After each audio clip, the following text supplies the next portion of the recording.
Vamos, desde tu corazón al corazón de Dios.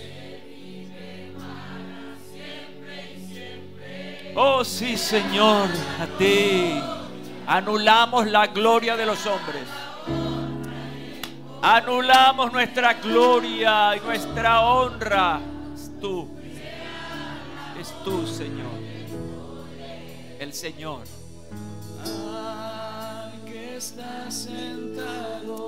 Aleluya.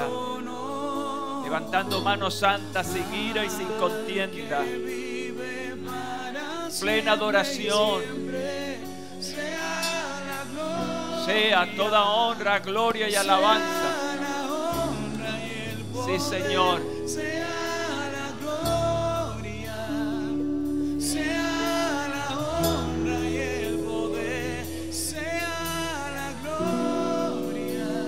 Solo a ti, Señor.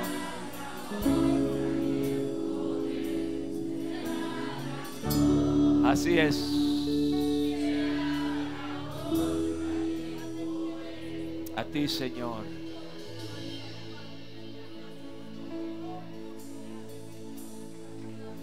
A ti, Señor.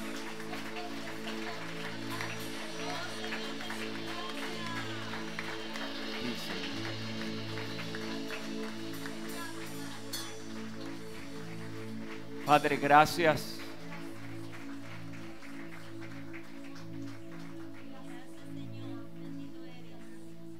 Padre, gracias por esta reunión. Gracias.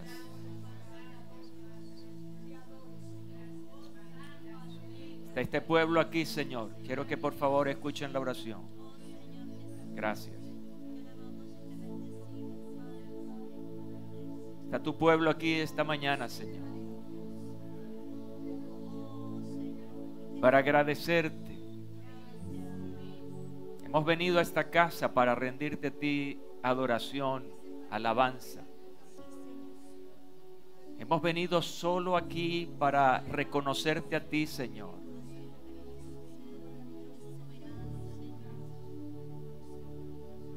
Hoy quiero que bendigas a cada individuo, hombre, mujer, a cada joven, a nuestros niños ahora en sus clases allá. Que fluya en este día tu gracia salvadora, sanadora, libertadora. Queremos que este tiempo sea un tiempo verdaderamente espiritual, donde todo, absolutamente todo lo que hagamos, y a partir de este momento tu palabra pueda llenar cada corazón para instrucciones obedientes acerca de la vida y acerca de las asignaciones que tú has dado a cada uno. Esta atmósfera sea totalmente saturada por tu espíritu y que toda mente sea sometida a ti, Señor. Ahora sí pueden decir amén. Amén. Gloria a Dios. Pueden sentarse. Una reunión como esta, escúchenme bien, es posible el martes. Por eso estamos hablando de martes como domingo. Una reunión completa donde podamos en un día de la semana, que no sea el domingo, estar aquí también en la casa del Señor para seguir aprendiendo, ser ministrados a través de la palabra, ministrar al Señor a través de la adoración. Y de esa manera vamos paso a paso con la ayuda del Señor. Bueno, estamos agradecidos del Señor porque durante un par de domingos o 3 domingos Hemos venido hablando acerca de la evangelización. Diga evangelización. ¿Sabes que el significado más técnico de la palabra evangelización es un acto, es una acción de predicar el evangelio de Jesús? El evangelio de Jesús. Es decir, de difundir el cristianismo. Es una labor, realmente es una misión.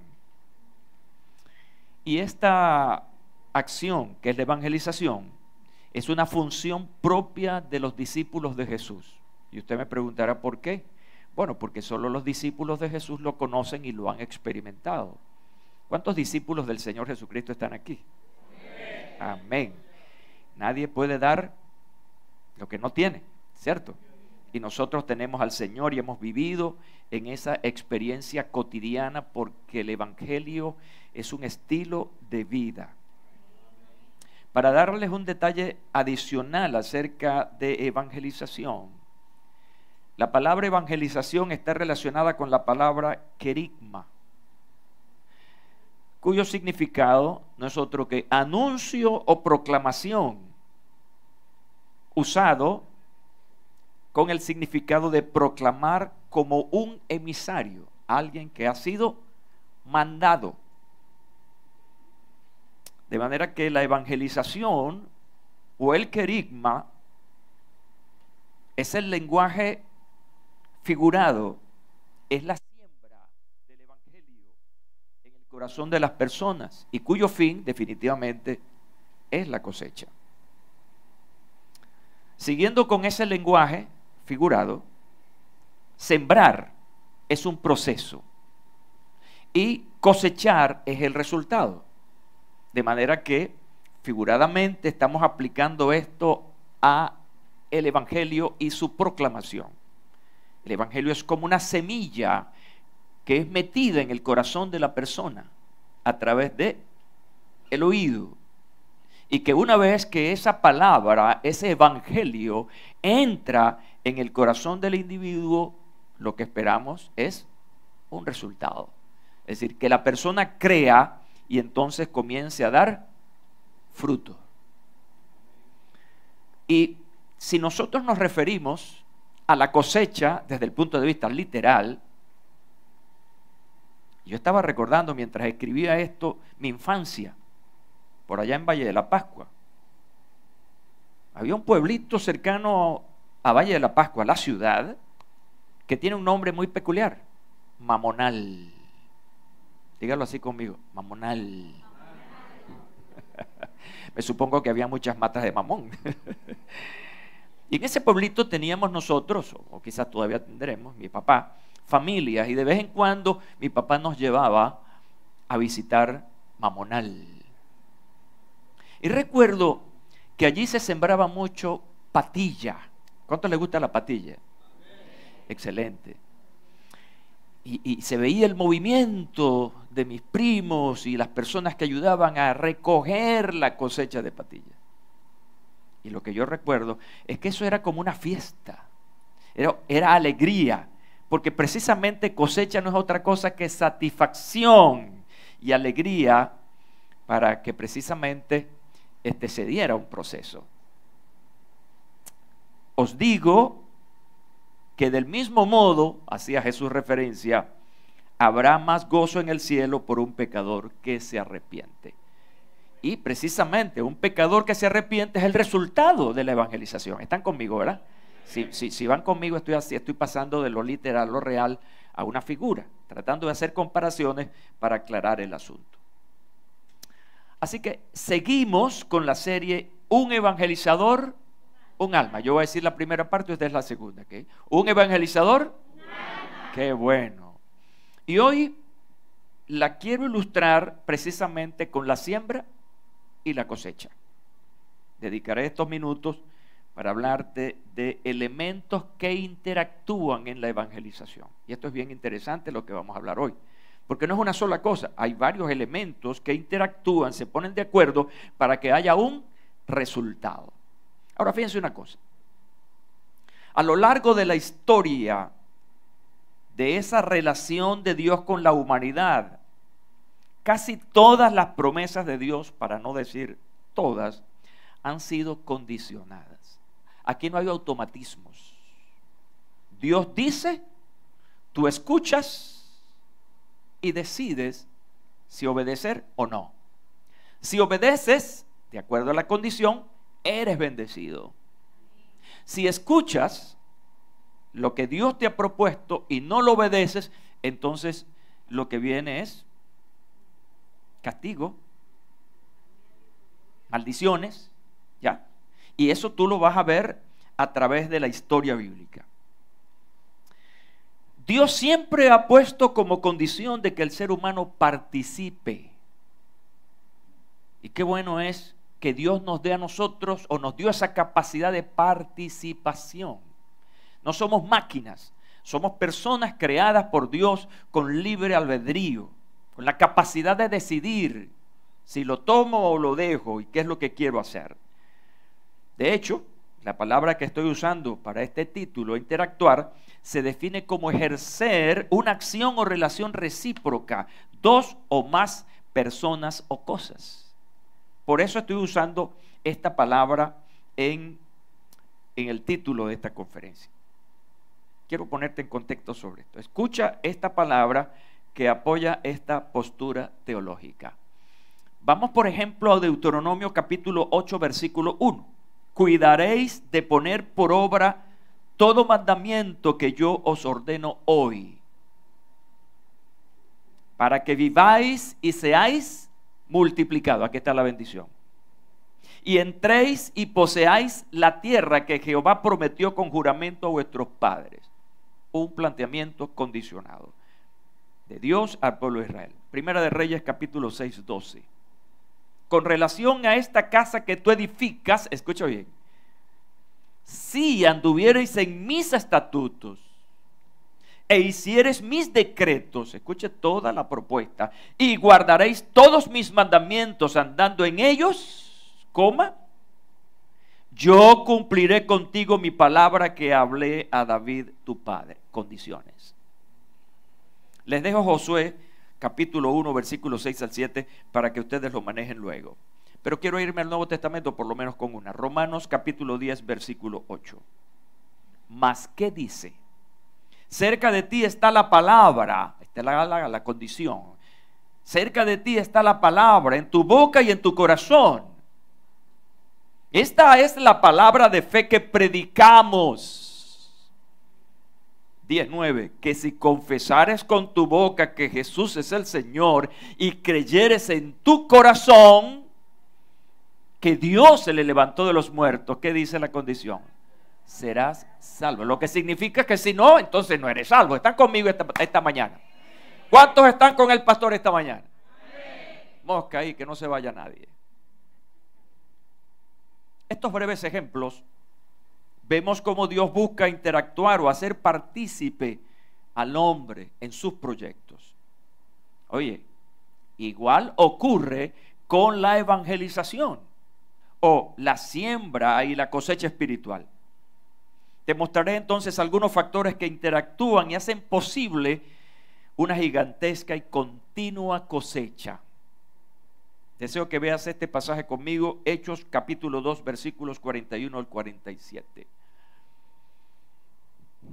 El contexto de esta palabra del capítulo 2 nos está hablando precisamente de la relación inicial, capítulo 1, del Cristo resucitado. Saben que Jesús murió y al tercer día resucitó y no se fue al Padre inmediatamente.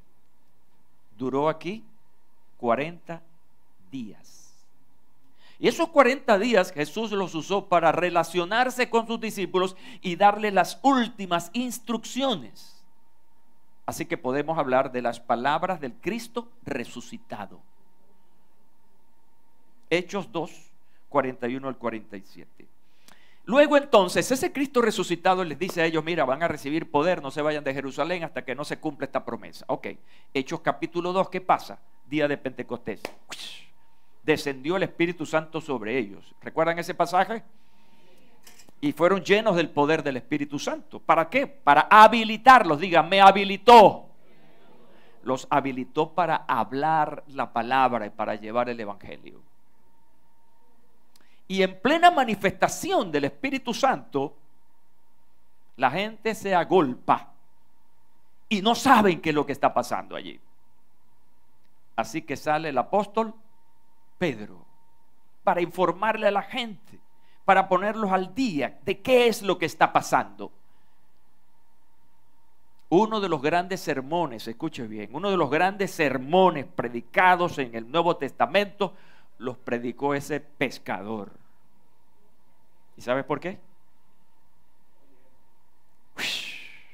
Estaba lleno del Espíritu Santo. Está catalogado como una de las grandes homilías o sermones del Nuevo Testamento. Ese día, maravillosamente, fueron añadidas como 3,000 personas que ese día fueron evangelizados. Y a este pasaje es al que me refiero. Así que los que recibieron su palabra y fueron bautizados, y fueron añadidas en aquel día como 3,000 personas. Versículo 42 del capítulo 2. Y perseveraban en la doctrina de los apóstoles, en la comunión, en el partimiento del pan y en las oraciones. Entonces caía temor sobre toda persona, pues se hacían muchos milagros y señales por medio de los apóstoles. Versículo 44. Y todos los que creían se reunían y tenían todas las cosas en común. Versículo 45. Mira el desprendimiento. Vendían sus posesiones y bienes y los repartían a todos, a cada uno según tenían necesidad. Versículo 46. Ellos perseveraban unánimes en el templo día tras día. Escuche bien, se congregaban. ¿Cuántos se congregan? Y partiendo el pan, casa por casa, participaban de la comida con alegría y con sencillez de corazón. 47. Alabando a Dios y teniendo el favor de todo el pueblo. Y el Señor, escúchame bien, y el Señor añadía, ¿cuántas veces a la semana? Cada día. Esta traducción dice diariamente a su número que los que habían de ser salvos. ¡Qué avivamiento! ¡Qué poderoso avivamiento! Escucha bien las palabras claves que he sacado de esto. 6.1. En aquellos días, como crecía el número de los discípulos. Estoy en Hechos de los Apóstoles y estoy tratando de hacerles ver cómo era el crecimiento, producto de la evangelización y el testimonio de los creyentes. Hechos 6.7. Y la palabra de Dios crecía y el número de los discípulos se multiplicaba en gran manera en Jerusalén. Inclusive un gran número de sacerdotes obedecía a la fe. 6.7. Qué interesante, ¿verdad? Si hago un compendio de las palabras clave de este pasaje, entonces me encuentro con una cosecha gigantesca y continua. Fueron añadidas como ¿cuántas? Como 3,000 personas. Que dice, el Señor añadía diariamente a su número los que habían de ser salvos. 6.1, crecía el número de los discípulos. 6.7, y el número de los discípulos se multiplicaba en gran manera. Es tremendo. ¿Podemos ser nosotros como la iglesia primigenia? No, no creemos. ¿Cuántos creen que puede ser eso? Se pueden añadir diariamente las personas al Señor. ¿Y cómo vamos a lograr eso, estimados? ¿Cómo? ¿De qué manera? Cuéntamelo. Evangelización. ¿Qué es evangelización? Ya lo dije. Es el medio a través del cual comunicamos el mensaje de Jesús. La pregunta entonces que yo me hacía frente a este panorama es que deben existir factores, elementos que contribuyen entre ellos, que interactúan para que eso sea posible. Y los encuentro en este libro de los Hechos de los Apóstoles. Voy a hablarles de 3. solamente 3. Yo no sé si me va a dar tiempo, pero voy a tratar de hacerlo. El primer factor poderosísimo para que esto sea posible es el Espíritu Santo, definitivamente. ¿Y cómo lo vemos? Lo vemos ahí en Hechos 1:8. Pero recibiréis poder cuando el Espíritu Santo haya venido sobre vosotros, y me seréis testigos en Jerusalén, en toda Judea, en Samaria y hasta lo último de la tierra. ¿Quién es el que promueve todo eso? El Espíritu Santo. No son las estrategias. Yo tuve una reunión aquí el día miércoles con los supervisores y líderes de grupos familiares y llegamos a la conclusión de que podemos tener el mejor equipo del mundo, los mejores líderes, los mejores supervisores, los mejores pastores. Pero si el Espíritu Santo no está allí, todo eso es puro show. Es nada realmente. Viviremos solamente de palomitas de maíz, puro inflado. Y usted y yo vamos a decir hoy en voz en cuello después de mí: necesito al Espíritu Santo para hacer de la evangelización una gran cosecha. Dígame a eso. Aleluya.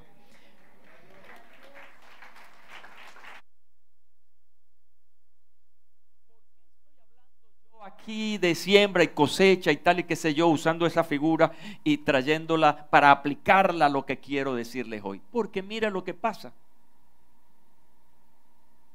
Hechos capítulo 2 revela allí el descenso del Espíritu Santo, pero coincide con la celebración de una fiesta.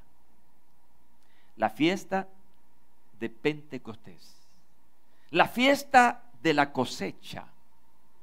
Era, de acuerdo a las prácticas judías, era una celebración de alabanza a Dios por la bendición de una cosecha abundante. Y durante esa festividad de la primera cosecha, se le conoce también como primeros frutos, la ofrenda era de cebada, era la cosecha que se daba primero, y en ese orden, la siguiente festividad era la festividad de la cosecha. La ofrenda de grano nuevo, que era de trigo. Así que coincide de manera extraordinaria la manifestación del Espíritu Santo, la palabra del apóstol Pedro, la gran respuesta de personas para reconocer al Mesías, para reconocer a Jesús. En medio de esa festividad vino el Espíritu Santo. ¿Qué fue lo que produjo todo eso? La venida del Espíritu Santo produjo a un buen grupo de testigos. Y me seréis testigos. Toda esa manifestación llenó de poder a este grupo de personas, como 120 que estaban en ese lugar, y que ahora no solamente por el poder investido, sino también por la experiencia vivida, salen con pasión, sin temor, a hablar del Cristo resucitado, del Señor de señores y el Rey de reyes. Ese día todos, diga todos fueron llenos del Espíritu Santo y comenzaron a hablar en distintas lenguas como el Espíritu les daba que hablase. El Espíritu Santo entonces los estaba dirigiendo hacia una importante cosecha o al cumplimiento del Señor de que les serían testigos. De manera que podemos ver esta secuencia a partir de ese capítulo 2, cómo la iglesia fue creciendo y creciendo y creciendo, que ya en el libro de los Hechos de los Apóstoles vemos que la promesa del Señor se cumplió a través de un gran hombre llamado el apóstol Pablo. ¿Cómo hago, pastor, para tener esa libertad, esa liberalidad para hablar? Necesita ser lleno del Espíritu Santo. Ahora, ¿cómo se entiende eso de ser lleno? ¿Qué es ser lleno del Espíritu Santo? ¿Es el bautismo con el Espíritu Santo? Bueno, son dos cosas diferentes. Ser lleno del Espíritu Santo es estar completo en Él.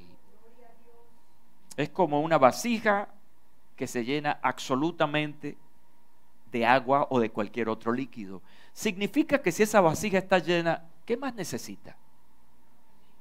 ¿Qué más necesita? Nada.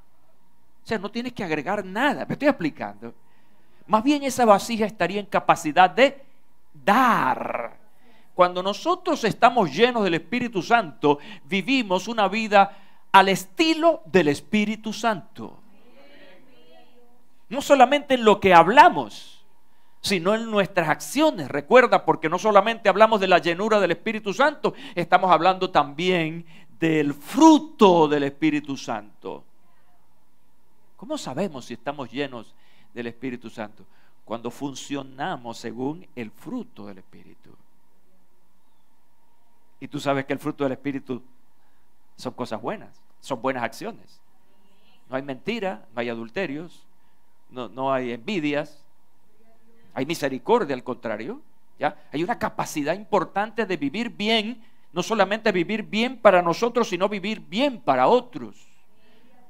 Así que no podemos hablar de la llenura del Espíritu Santo sacando de allí del contexto, sacando de allí el fruto del Espíritu, porque es nuestra manifestación, es la manifestación de que ciertamente estoy lleno de Él y que no necesito más nada. No necesitamos una muleta, no, ya estamos completos en el Señor Jesús y por eso actuamos como personas completas, que estamos incluso en la capacidad de darle a otro, porque estamos llenos, bendito sea el nombre del Señor.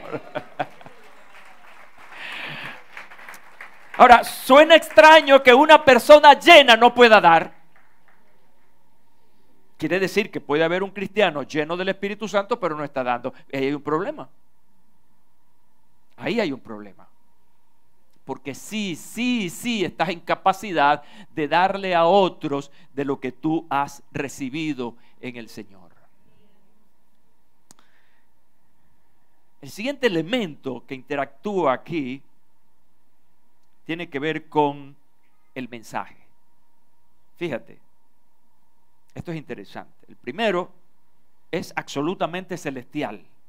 Es una persona que actúa en ti y en mí para poder hacer posible la evangelización, para tener esa pasión, ese ardor, perdóneme que use esta palabra, una comezón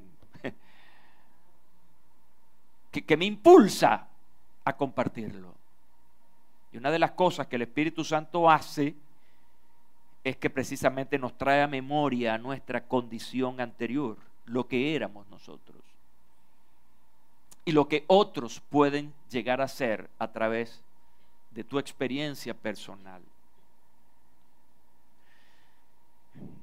El segundo elemento que interactúa con el Espíritu Santo para hacer posible una gran cosecha, para hacer posible la evangelización, es el mensaje, es la comunicación, también conocido como la palabra. Versículo 42 dice: y perseveraban ¿en qué? En la doctrina. Perseveraban en la doctrina. ¿Quiénes perseveraban en la doctrina? Los que habían oído la predicación del apóstol Pedro, que habían reconocido al Señor Jesús. La doctrina se puede definir como una noticia, se puede definir como una comunicación, y aquí entra un punto importante, que es la comunicación. Una comunicación que una persona envía a otra y lo pone en conocimiento. Por lo tanto, y esto me parece interesante, este es un mensaje que debe ser claro, sencillo. La predicación del evangelio es sencilla. Yo no sé por qué le han puesto tantos periquitos y accesorios al mensaje que a veces se hace inentendible. Incluso a veces se siente como un rechazo, porque cargamos ese mensaje de tantas cosas que realmente no son bíblicas, sino que son formas.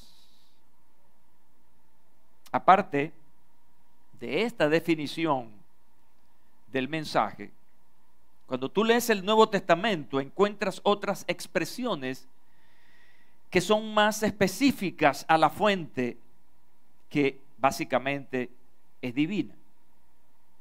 En el Nuevo Testamento, por ejemplo, podemos encontrar la palabra las escrituras, la enseñanza, la predicación, el evangelio, que no es otra cosa, buenas nuevas, la verdad y el mensaje. Todas esas palabras nos llevan precisamente a lo que queremos o necesitamos comunicar. En la cosecha, desde el punto de vista literal, es importante las instrucciones para cuidar y hacer correctamente el proceso de la siembra. ¿Hay aquí algún agricultor o en alguna oportunidad alguien ha hecho siembra? Mira, ya hay manos que se mueven. Sembrar no es tirar una semilla ahí, no, hay todo un proceso para que eso pueda ocurrir. Y una vez que metes la semilla, entonces tienes que tener cuidados de esa planta que va a crecer. Y tienes que cuidarla, escucha bien, hasta que haya la cosecha. Dice que perseveraban en la doctrina de los apóstoles. Y a esto se agregaba en la comunión, en el partimiento del pan y en las oraciones.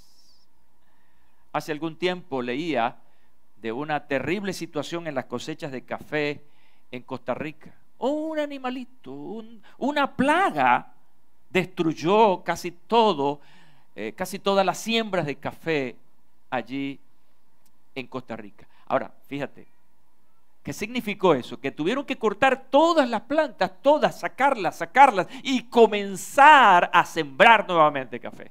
Y eso tardó cualquier cantidad de años, porque el café no se da de la noche a la mañana.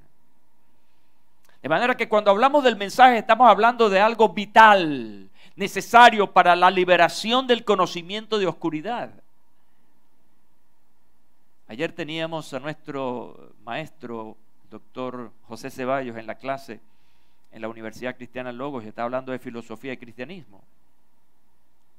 Y comenzó a hablar acerca del pensamiento, epistología,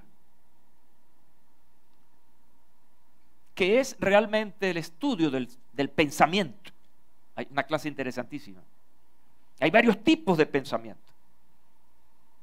Y aquí no se va a instalar por el mensaje un pensamiento de otra naturaleza que no sea el pensamiento de Dios, que es un pensamiento cargado de luz que viene para iluminar y dispersar la oscuridad. Y hoy quiero decirle a mis amigos y a todos aquí que hoy en día hay cualquier línea de pensamiento, muchos pensamientos en la filosofía, en las ideologías, en la psicología, todos en la filosofía misma. Todos estos pensamientos hoy nos llegan a nosotros a través de las redes sociales, que por cierto nos tienen saturados. Y la gente está agarrando cualquier línea de pensamiento. Y lo más triste es que no están tomando el pensamiento de Dios. Y la pregunta es, ¿por qué?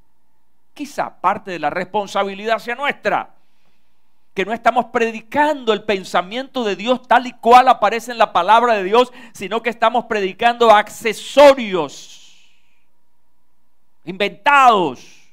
Y le ponemos el título Dios cuando Dios realmente no ha dicho eso. Yo no sé, pero cuando estemos ante el tribunal de Dios a más de uno, el Señor le va a decir, ven acá, ¿cuándo dijiste tú esto? Yo nunca te dije eso a ti. Hablando pistoladas, cuando realmente Dios no ha dicho eso. El mensaje de la evangelización está concentrada en un pasaje del Evangelio de Juan capítulo 3 versículo 16. Ese es el Evangelio, y yo diría que la plataforma de arranque para hablarle a alguien de Jesucristo. Porque de tal manera amó Dios al mundo, que ha dado a su Hijo unigénito, para que todo aquel que en Él cree no se pierda, mas tenga vida eterna.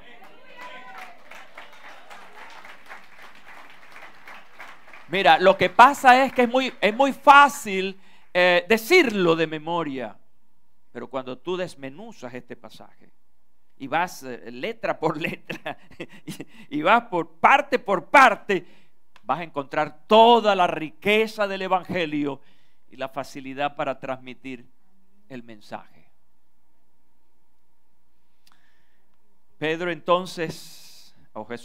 Decía Jesús a los primeros creyentes, dice el pasaje de Juan 8, 31 y 32, Dijo entonces Jesús a los judíos que habían creído en él, escucha bien, los que habían creído en él: si vosotros permaneciereis en mi palabra, seréis verdaderamente mis discípulos y conoceréis la verdad, y la verdad os hará libres. Hay una condición: si permaneces, entonces viene el descubrimiento, viene la luz para soplar todas las tinieblas y entonces ponerte en claridad. Mira que esto es interesante. ¿A quién les estaba hablando Jesús en esa oportunidad?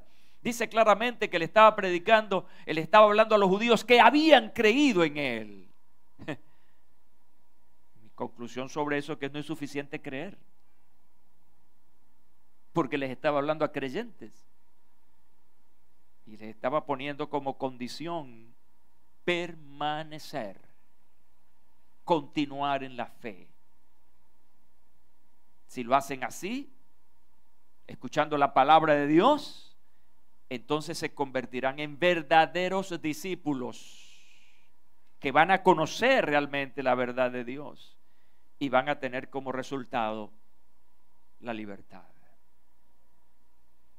Este mensaje del Evangelio no es solamente intelectual, no es un conocimiento que se va a quedar en la mente, es una semilla, escúchame bien, es una semilla que va a entrar por tus oídos y va a llenar tu mente, y luego el Espíritu Santo va a traer una claridad extraordinaria sobre ti, y entonces vas a comenzar a tener una vida de acciones diferentes, muy distinta a la vida anterior. Mira estas palabras del Señor sobre este tema de la sanidad interior, de cómo esa palabra que entra y comienza a sanar de adentro hacia afuera. Juan 15, versículos 3.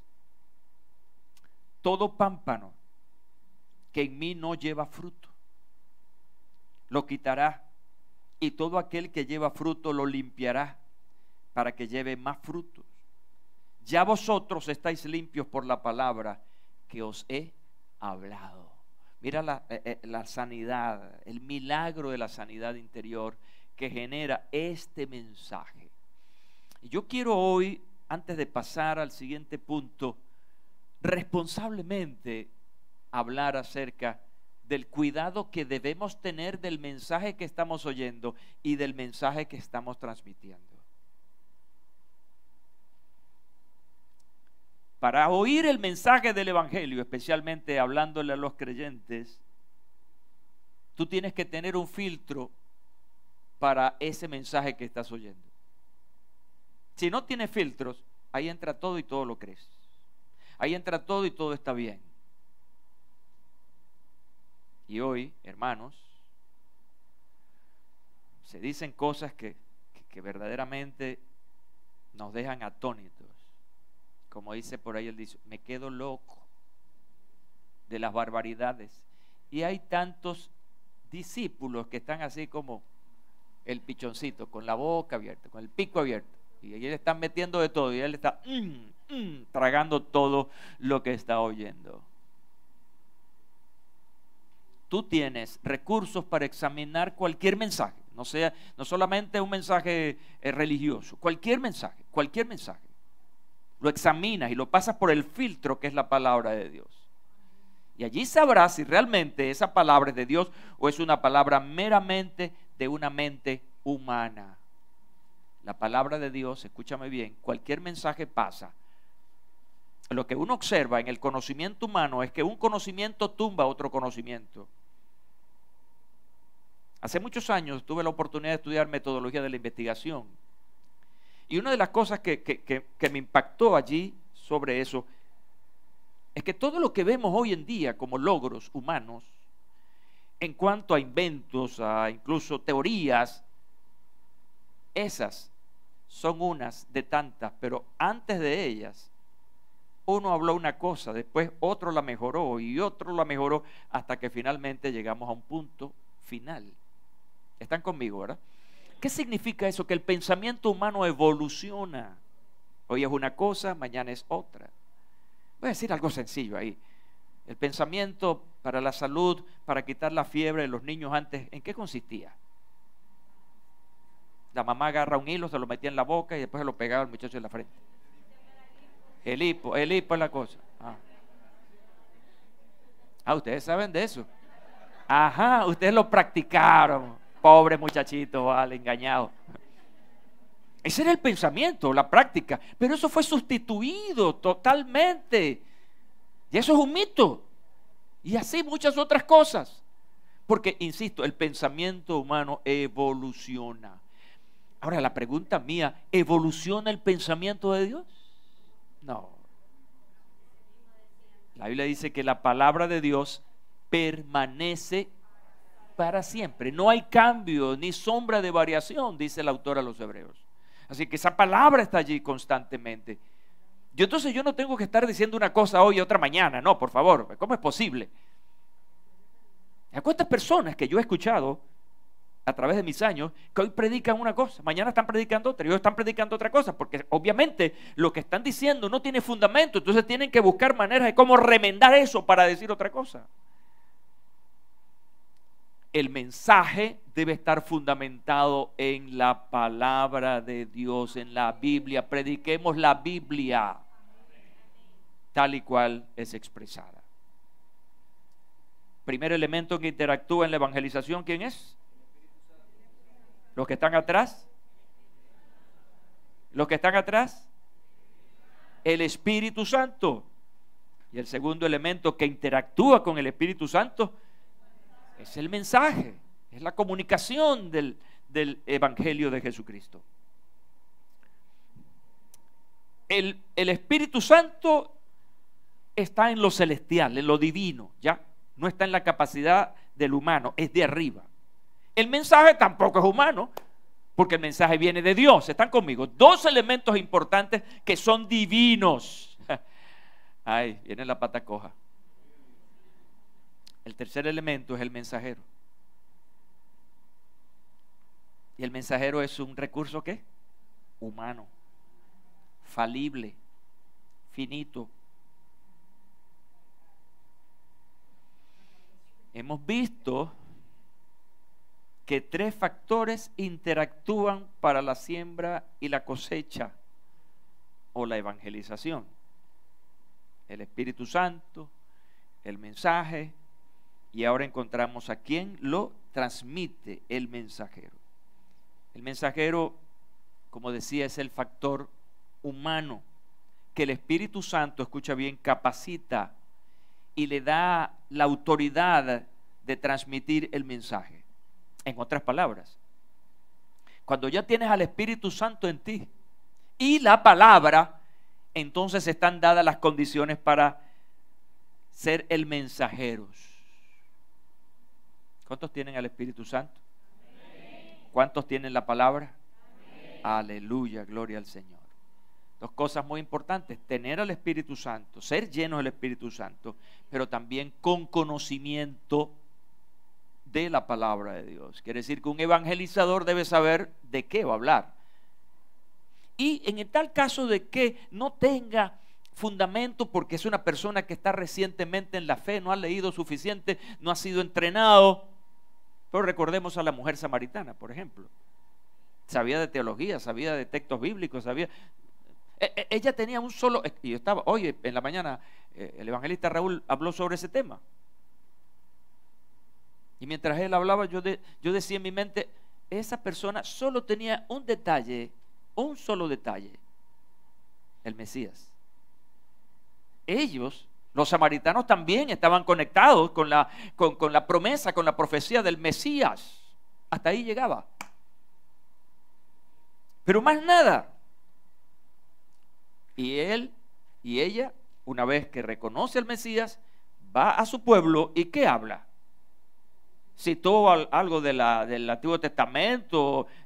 No, simplemente ella contó lo que había recibido de parte del Señor. Tu testimonio. Es más, yo pienso que el testimonio es más poderoso que cualquier mensaje, porque a veces el mensaje está bonito, pero la vida está fea. ¿Y después de mí eso? A veces el mensaje está bonito, pero la vida está fea. Y es verdad. ¿Cuándo la vida está fea? Cuando no estás viviendo según la palabra que estás predicando.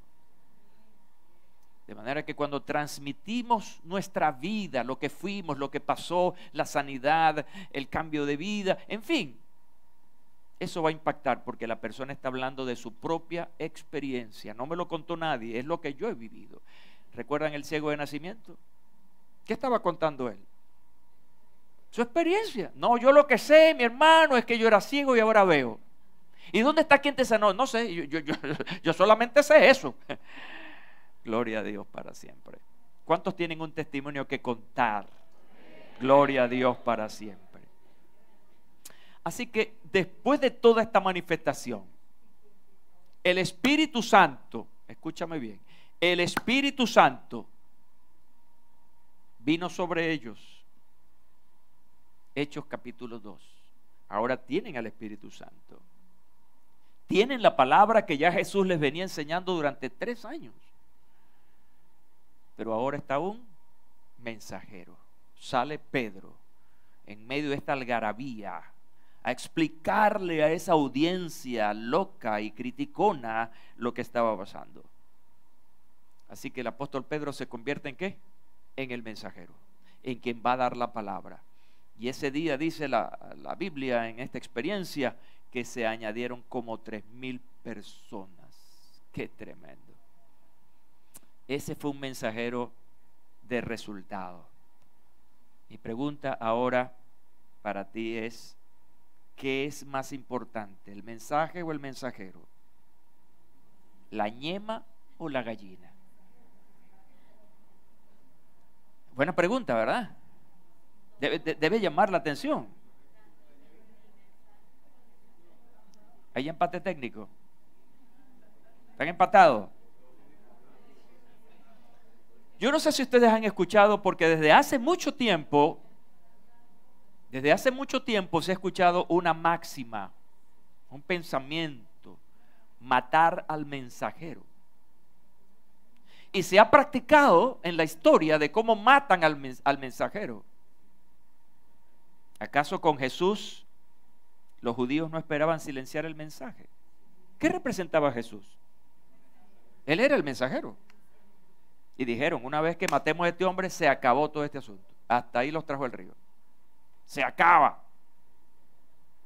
Esa historia nos dicen a nosotros que mataron al mensajero, pero no mataron el mensaje. Si ustedes se callan la jeta, dice la Biblia venezolana, maracucha, si ustedes se callan la jeta, aún las piedras hablarán. Aleluya. Así que ciertamente lo importante fue quien nos trajo el mensaje. Pero ese ya no está aquí. Ese está a la diestra del Padre. Tenemos al Espíritu Santo. Quiere decir que aquí hay una importancia capital. Mensajeros, tú eres importante. Y si tú te callas la jeta, Dios va a levantar a alguien por ti.